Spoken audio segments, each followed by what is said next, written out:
There's a couple things that has dawned on me here today. I've been thinking about iPet Goat 2 and uh, how many times have I, right here on this channel, speculated on when this is to go down, what's going down. And look, probably over half of it already has been accomplished in this movie, this 7-minute animation tells you about. It's already been accomplished, and this has happened in the last few years. And this movie, he began to make it, I think, and oh man, we looked at it, it was like '05, and he didn't finish till 2012 or something like that. This movie's been out since 2012. And all this, over half of what's been accomplished has been accomplished just in the last 2-3 years, since like 2017, 2018. And we've confirmed it. And we seen, look, and this is how you know this is the truth. It shows the bride in the beginning with the rabbit on the back. 2023 was the year of the rabbit, and beside the rabbit was a red door that said exit.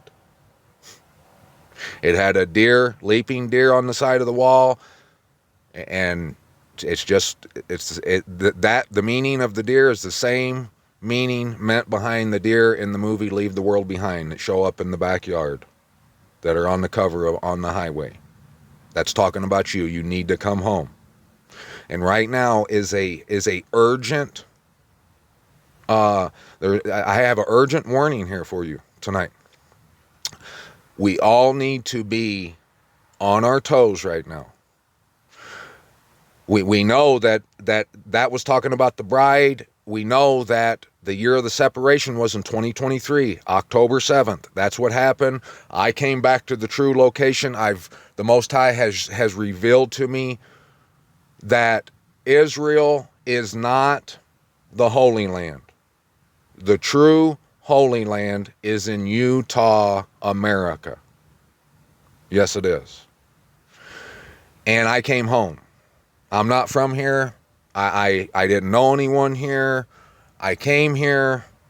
I was led by the Most High. And when I got here, he showed me all the receipts for all of it. And if you doubt it, if you're hearing this and you're shaking your head and you don't believe me, well, come here and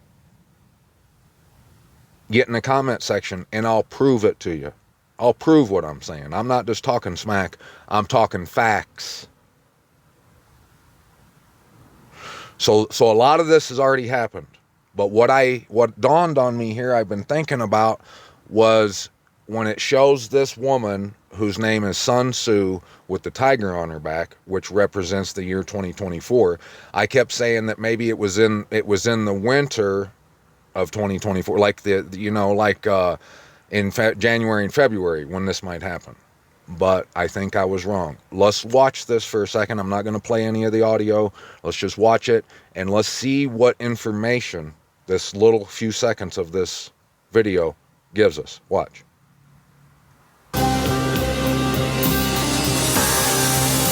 Okay, I'm going to stop right there. There's a tank munching with a green light, and she's waving the white flag of peace.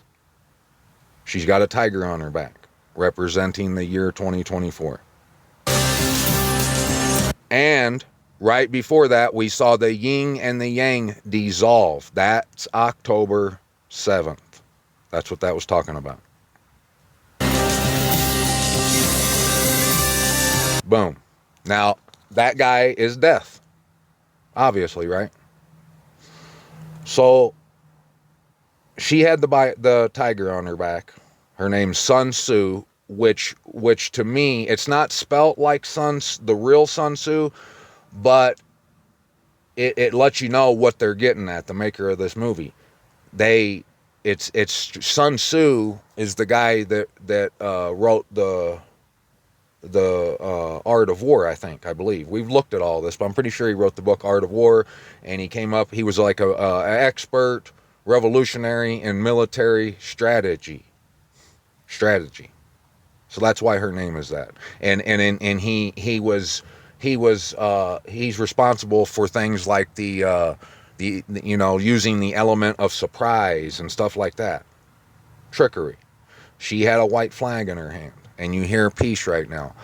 But when death touched the tiger, touched 2024, we seen a skeleton's hand reached out and touched Sun Tzu's back, which had the tiger on it. She turned around, and we seen who was touching her. It's death, and what happens behind him.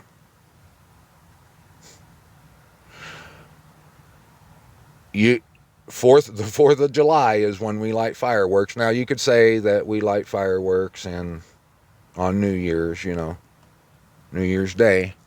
But if they're trying to tell us a message, whoever made this is trying to tell us a message, and they use fireworks, I'm pretty sure they would be talking about the 4th of July.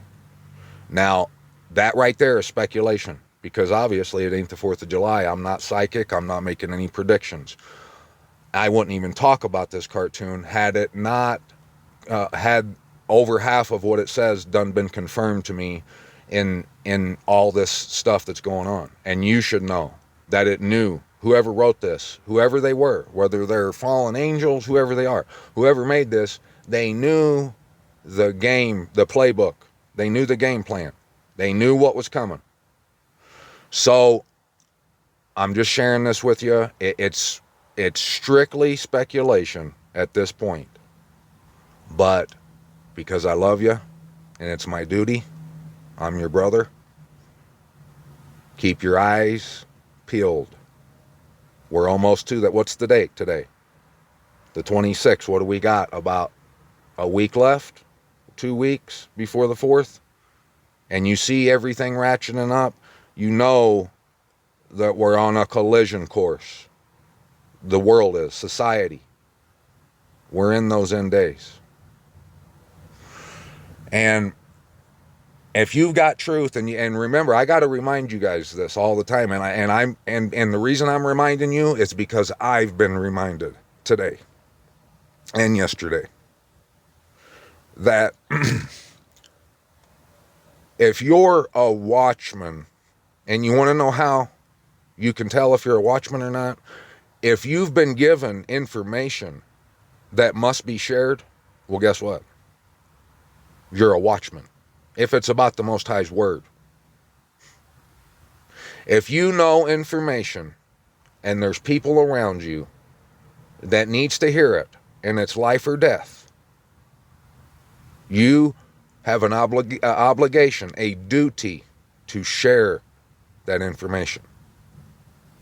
So any of you who hear this, what we're about to read right now, you need to share this information. Otherwise, you will have blood upon your hands. Not my words. Those are the Most High's words. Anyone who doesn't warn and blow the trumpet to warn the people of something that they're unaware of, that's life or death, that the Most High wants them to hear. If you hear that message, that trumpet, and you don't blow your horn, you do have blood on your hands. This is no time to play. We don't have time to just be idle in this word and in our responsibilities as watchmen and brethren. We read 54 the other day, but we skipped 53, and it's all about Yahusha, and this has got to be shared just like the rest of it does. It must be heard. So we're going to take it from the top of chapter 53, and we're going to get it. I hope you stay tuned. Who has believed our report? Who has believed it? Who has believed my report? Not many, right. Okay, out of all the many that hasn't believed it, who fact-checked it to see if it was true or not? Ooh, that's a big discrepancy in the number, huh?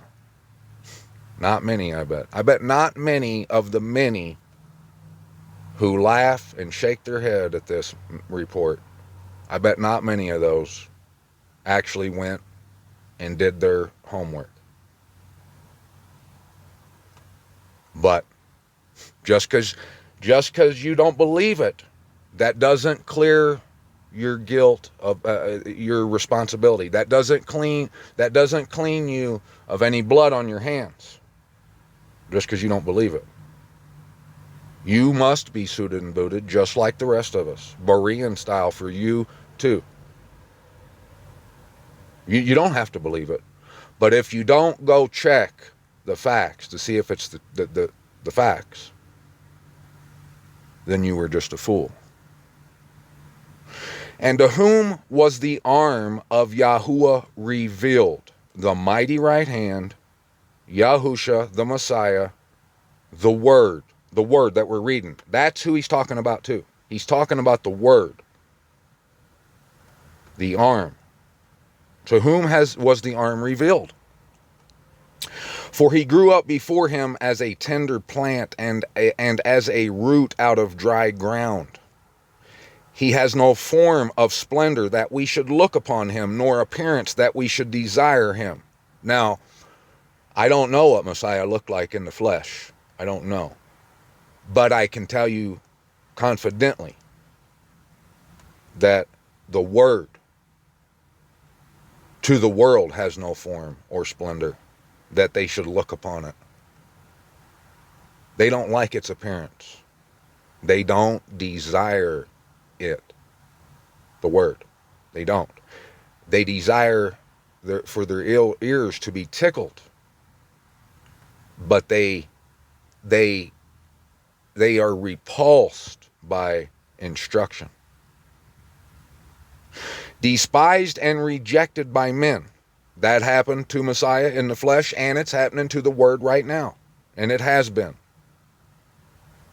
A man of pains and knowing sickness, and as one from whom the face is hidden, being despised, and we did not consider him. They didn't consider him back then. And the Word right now, all this Word that I've been sharing about the fact that we must come home, that we can't be having the feast days wherever we want. It's all about being in Jerusalem, the covenant, the inheritance. If you continue to eat it, now that you've learned this truth, if you continue to have the feast days anywhere other than Jerusalem, you're flipping the Most High the bird and spitting in his face. And you're saying, I don't care what you say. And when you do that, you spit on what the Messiah came to do. You strike the shepherd, the arm.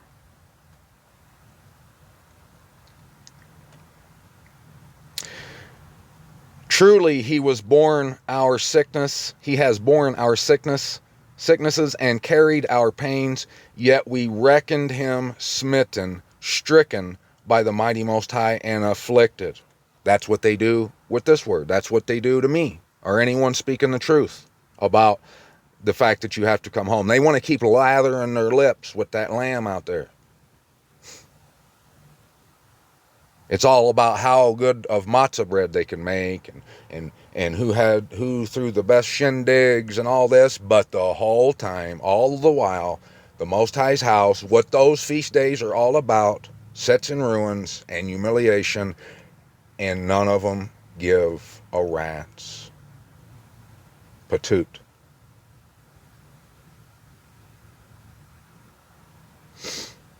They reckon this word just like they reckoned him in the flesh as nothing.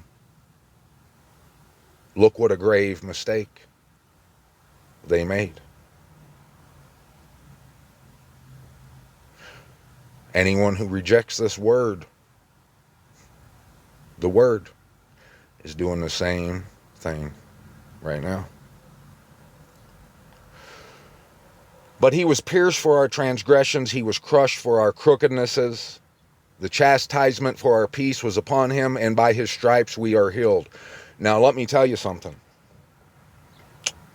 The believers today, these lawless people who operate in lawlessness, they believe when they read things like verse 5 there, that they believe that means that he came and died for them, for their sins, and now they don't have to do anything because he already paid the price. I don't have to go to Jerusalem. I don't have to want the truth, demand the truth. I can be lied to. I can profess lies. I can carry on in Babylon. I can promote Baal. I can use names of blasphemy. I can tell the Torah to flip off. I can tell anyone telling me that I should observe the instructions of the Torah to get lost, kick rocks. I can do all these things because I don't have to pay the price. He paid the price. That's what the world thinks. That probably is the most deadly misunderstanding act of blindness, that it's probably the most deadly act or thing that they've twisted to the world's demise that's ever been. Because yes, this is all true. He was crushed for our crookednesses.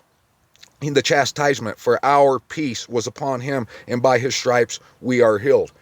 It's not because his stripes healed you. It's because he showed you how to live, and that doing what Dad says, what the Most High says, his desire, his delight, should be all of ours, priority, numero uno, and that we should be willing at any moment to die for it. No questions asked. And if he wouldn't have did that, if he wouldn't have kept his mouth shut and died for us at that moment, if he would have backed out and ran away, like most of us would, we wouldn't have the example laid down for us that we got to go all in. That's how he paid for our transgressions.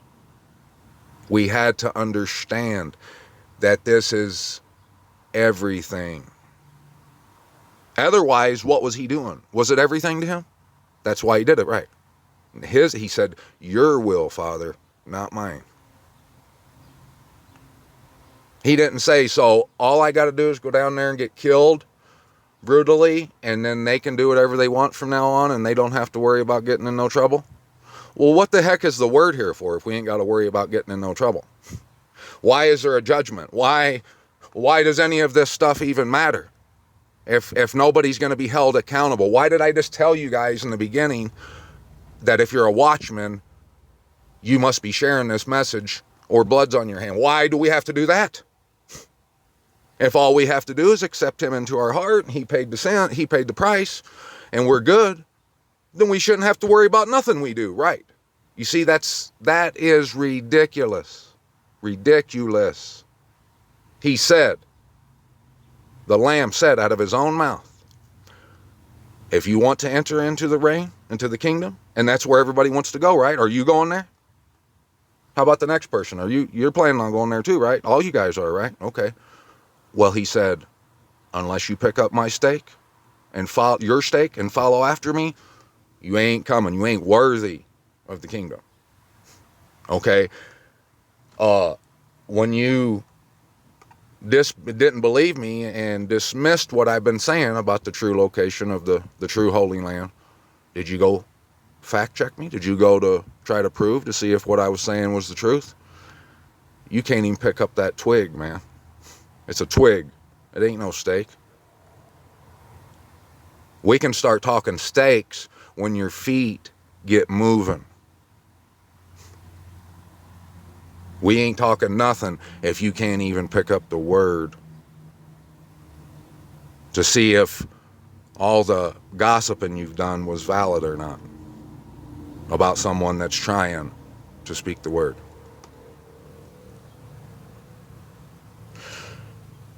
We all, like sheep, went astray. Each one of us has turned to his own way. What way is the opposite of our own way? The Messiah showed us. That's what this is talking about. He spoke the truth boldly, didn't care who liked it or not, and he went to the house on the feast days, and the only way he could have avoided death was not being in the house on Passover, and he would have rather died. He died to be there. It was all about the Passah. That's what it was about. That's why he said, eat this bread. It's my flesh. Drink this wine. That's the Most High's way. Anything else is your own way. And Yahuwah has laid on him the crookedness of us all. He was oppressed and he was afflicted, but he did not open his mouth. He didn't complain. He did what the Most High wanted him to do. Yeah, he asked out of it. He did ask if there was any way the Most High let him out, but there was no other way. There is no other way, you guys. It's either the Most High's way, the highway, or the highway to hell. That's what that is. He was led as a lamb to the slaughter, and as a sheep before its shearers is silent, but he did not open its mouth. The lamb goes to Jerusalem. That's where it's slaughtered. One thing that I got thinking about today, and this really has nothing to do with what we're talking about, really. I mean, it kind of does, but it was something that dawned on me today, and I was like, aha. You know how black people, and I love everybody, but you know how black people are always saying that when in Revelations, that when it says his hair was white as wool, and they always use that to say that he's black, and he could be black. I'm not saying I don't care about the color of his skin. I don't care. But it dawned on me why that's said, and it has nothing to do with the color of your skin. Why in the heck, and why I couldn't have thought of this before, I don't know. It's crazy. Why would it say that? Why would it say his hair was white as wool? Where's wool come from? Comes from a lamb, don't it? From a sheep. Yeah. That's why it says his hair is white as wool. Righteousness, the righteous lamb. He came, he didn't open his mouth. He did what the Most High wanted him to do. That's why. And then, like I said, that has nothing to do with what we're talking about, but it dawned on me, and I was like, I bet people would like to know that, because I don't know, still can't figure out why that didn't dawn on me before. And when it says that his skin was like a Tarshish stone, that's not talking about the color either. That's talking about what tribe he's from. So, and one reason why I say that too is because that should be the furthest thing from any of our minds, what the color of his skin was. And if none of us should be thinking that redemption, deliverance, has anything to do with the color of our skin. That's ridiculous to think that. That would be like saying the Most High only likes robins. He don't like blue jays and don't like cardinals. It's just ridiculous. We're all made in the image and the likeness of the Most High. We all are. We're all different. It's diversity. The Most High likes colors and diversity. But if I thought for 1 second that the color of our skin had anything to do with determining on whether we live or not, I would be out. I wouldn't care. Just kill me.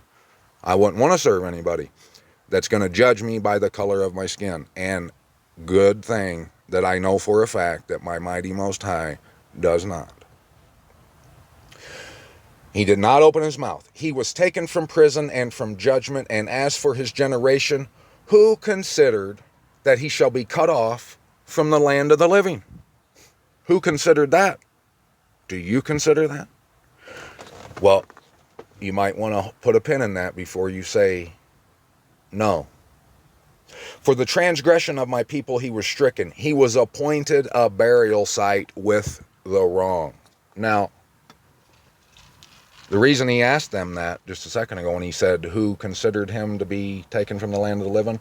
The Most High, that enrages him, I guarantee you. That's where that jealousy comes in.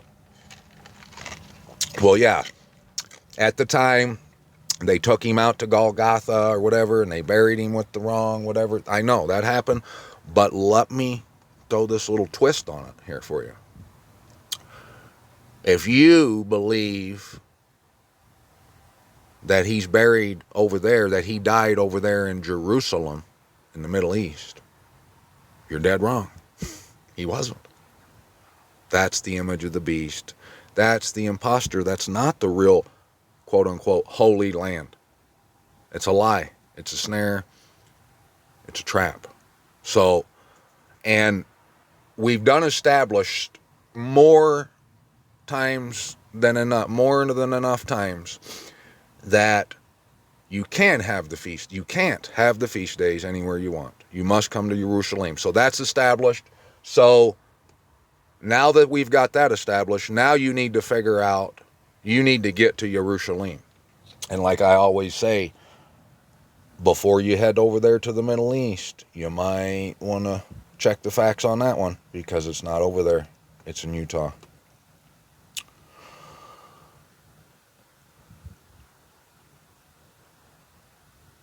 He was appointed a burial site with the wrong and with the rich at his death, because he had done no violence, nor was deceit in his mouth. But Yahuwah was pleased to crush him. He laid sickness on him, that when he made himself an offering for guilt, he would see a seed. He would prolong his days, and the pleasure of Yahuwah prosper in his hand.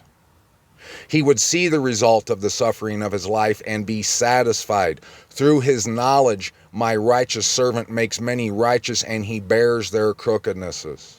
Therefore I give him a portion among the great, and he divides the spoil with the strong. Keep that word in mind. The strong. Because he poured out his being unto death, and he was counted with the transgressors, and he bore the sin of many and made intercession for the transgressors. So we read 54 the other day, like in the last video or the one before that. But I want to remind you guys, this is all directed to Jerusalem. That chapter we just read, 53, is really the only chapter that ain't about Jerusalem, especially in these last chapters. Okay? Watch what 55 says right here in verse 1. O everyone who thirsts, come to the waters. And you who have no silver, come, buy, and eat. Come, buy wine and milk without silver and without price. Okay, now that we've established that the Messiah didn't come here to die so you can do whatever the heck you want. We all can agree on that, right? So where are we going? What are we coming to? Come to what waters?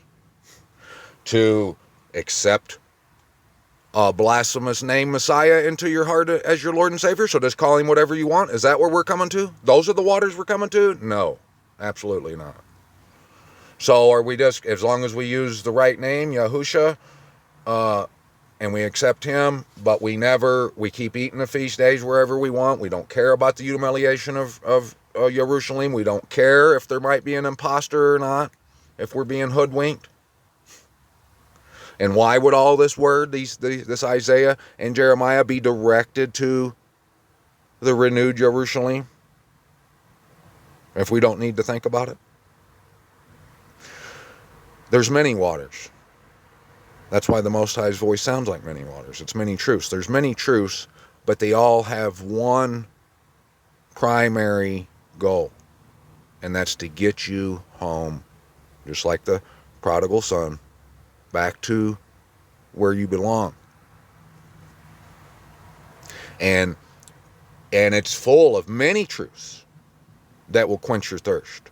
And it answers every question life has. But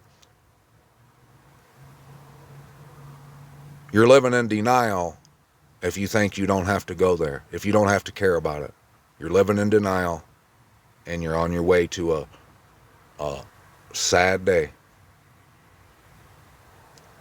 Why do you weigh out silver for what is not bread? And your labor for what does not satisfy. And that's what keeps people from doing this. That's what keeps people from actually wanting to know if that's the image of the beast, and admitting that they can't have the feast days anywhere they want, because all they care about is the money, cars, and clothes. The Benjamins, baby. Basically. And most people probably don't even believe that in their own mind, but they're blind and they're drunk. It don't matter what they believe. What matters is what we do. That's all that matters. We can speak all kinds of righteousness, but if we ain't doing the righteousness, if we're teaching against righteousness, it's unrighteous. Doesn't matter how much righteousness we speak. If we're pulling the rug out from the whole deal, it don't matter what we said and how pretty it was. Listen to me and eat what is good, and let your being delight itself in fatness. The word. Incline your ear and come to me, hear, so that your being lives, and let me make an everlasting covenant with you. Come here to him, he said. The trustworthy, loving commitments of David, Daoud. Do you think David would have said, that's not true. I don't have to go. I can have it over here in Pittsburgh, Pennsylvania if I want. Or Chattanooga, Tennessee. You think that's what he'd have said? Or do you think he'd have been crying? If he would have been prevented from getting back to the house, do you think he'd have been mourning and crying and everything? I think so. So no, he wouldn't have done that. He would come here. He would want to know. He wouldn't dismiss anything. He would have his Berean boots strapped up tight. See, I have given him as a witness to the people, a leader and a commander for the people. See, a nation you do not know, you shall call, and a nation who does not know you, run to you. See, this is still directed to Zion, Jerusalem. Because of Yahuwah, your mighty Most High, and the set apart one of Yasharal, for he has adorned you. Seek Yahuwah while he is to be found. Call on him while he is near. Let the wrong forsake his way, and the unrighteous man his thoughts.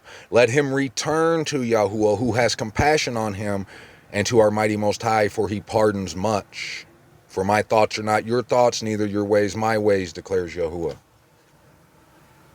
For as the rain comes down and the snow from the heavens, and do not return there, but water the earth and make it bring forth and bud, and give seed to the sower and bread to the eater, so is my word that goes forth from my mouth. So anyone who's arguing against this message that I've been sharing, it don't matter.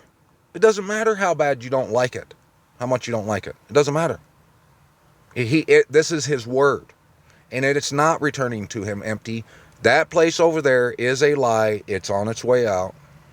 And anyone caught in that snare is on its way out with it.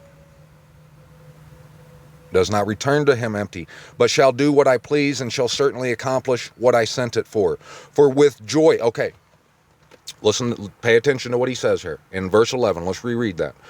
So is my word that goes forth from my mouth. It does not return to me empty, but shall do what I please, and shall certainly accomplish what I sent it for. Do you want to know what his word is about, what he sent it for? What he plans to accomplish? Right here. Verse 12 tells you exactly what his word aims to accomplish, and it's what I just was talking about. It's the goal. It's the primary goal of everyone. It should be everyone's priority. For with joy you go out, and with peace you are brought in. We're blessed coming in and blessed going out. But the going out he's talking about is out of Babylon, out of the stall, out of wherever you are. And with peace you are brought in, that rest. We all must search for our rest. And it's only found, it's only given in one place. And that's the Most High's word. We just read it the other day. We've read it so many times, haven't we? Look, the word he sent, what he plans to accomplish is for you to go out with joy and with peace to be brought in. The mountains and the hills break forth into singing before you. Do you think that's literal? It's not. They're not going to start singing a tune. That's code. That's wink wink. That's a riddle. That's the Most High letting you know that this is all about the land and coming home. And all the trees of the field clap the hands. We should all be ecstatic. Instead of the thorn, the cypress comes up. And instead of the nettle, the myrtle comes up. And it shall be to Yahuwah for a name, for an everlasting sign which is not cut off. What's an everlasting sign? That instead of people hiding the truth, there's going to be people that are planted in Zion, the true set apart holy land. They're going to be planted there like trees by them streams. And when you see that, that's for an everlasting sign. When you see that happening, you know it's time to come home to the true set apart place.